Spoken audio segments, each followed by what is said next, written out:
Hello guys and welcome back to SWTOR Central. This video is going to be a very basic damage dealing guide for new players of Star Wars: The Old Republic. So if you already have experienced damage dealing, then you might not find much help from this video.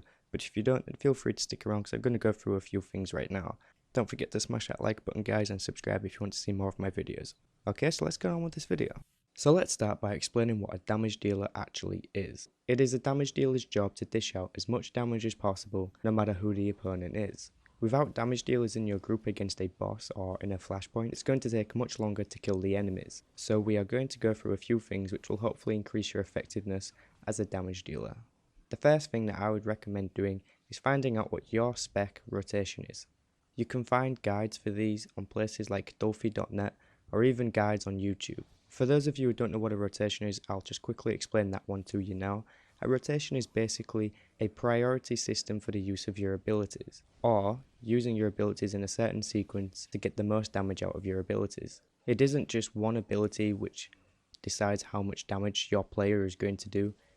It is in fact a number of different abilities being used with each other that is going to decide how much damage you do, as well as things like gear and utility points will also decide this. So you should definitely look up your spec rotation if you want to get the most damage out of your class. The next thing I would recommend doing is always updating your gear. If you're only level 20 and you're trying to fight a level 26 enemy, the chances are you're going to have some small difficulties, especially if the enemy is of elite rank or higher. So making sure that you keep your gear modifications up to date with the enemies that you are facing, you should be dealing enough damage to kill them. And that one doesn't just go for the damage dealing class, that one goes for all classes, including the rotation part. But as a damage dealer, it can be slightly more important. Another way to get more damage out of your character except just using a rotation or updating your gear is also using things known as stims, which is basically just a drug. Think of it as a steroid if you like. Using stims such as mastery, power or critical chance is going to increase your DPS. As a DPS, the primary stats that you want to be taking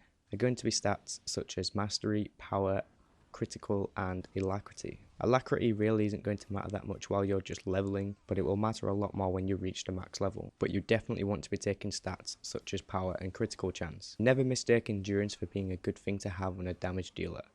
The more power or critical chance you have, the better. Always favour power and crit chance over endurance. So now that we have the simple things out of the way, let's talk about how to perform as a damage dealer while you're in a group. If you are a ranged DPS, which means you can use your abilities from a far distance from your enemy, then use this to your advantage. Of course, if you're a melee DPS, you will need to get up close and personal.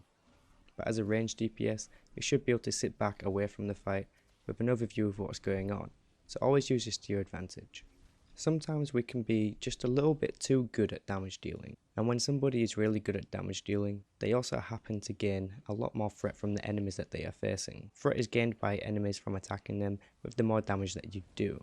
So think of it as the more damage you do, the more threat you gain from the enemy.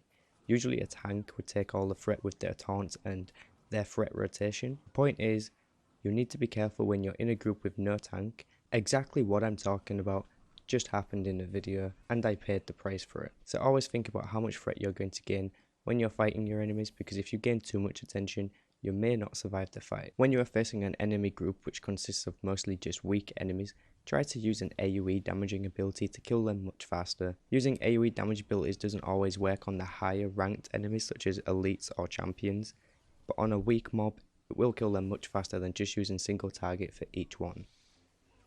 Damage dealers are notoriously known to break CCs early. CCs are basically a 60-second stun which few classes can perform to enemies. It keeps them out of the fight while you deal with whatever else you have to face in the group. You can see me laying off my chain lightning ability in the video right now to stop the CC from being broken on the left.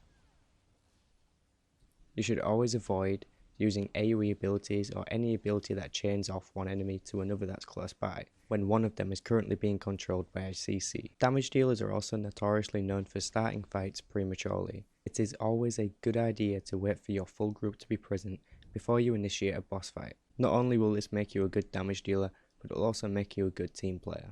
Speaking of being a good team player, you're just about never going to be the only damage dealer in the group. So when it comes to a boss fight or just about any difficult mob, make sure you're always working with the other damage dealer in the group and attack the same enemy, unless the strategy required demands that you do differently. it will take much longer for you to kill separate enemies than it will for you both to work together and kill the same enemy at the same time. Above all else, it's always important to enjoy the game with your own type of playstyle, so long as you take the enjoyment of others into consideration too. We all play this game to have a little bit of fun, so let's try to help each other out. It's completely your choice to play whichever way you want to, so don't feel completely pressured by this guide to do everything that I've said. It is completely your choice to play the way that you want to, okay? And I'm guessing that you are a new player if you're watching this video guide, and if you are, then I highly recommend that you go check out some of my other videos and subscribe, because I'll be posting very similar videos to this and perhaps even a second part to this video. In fact, I will do a second part to this video if you guys smash that like button. I also highly recommend that you go and check out my tips and tricks videos. There are some really cool tips and tricks in there for any player really. It doesn't matter if you're new or old. There are tips and tricks in there a lot of people don't know and will definitely be useful to you. Okay guys, thanks for taking the time to watch this video, and as always, I'll catch you in the next one.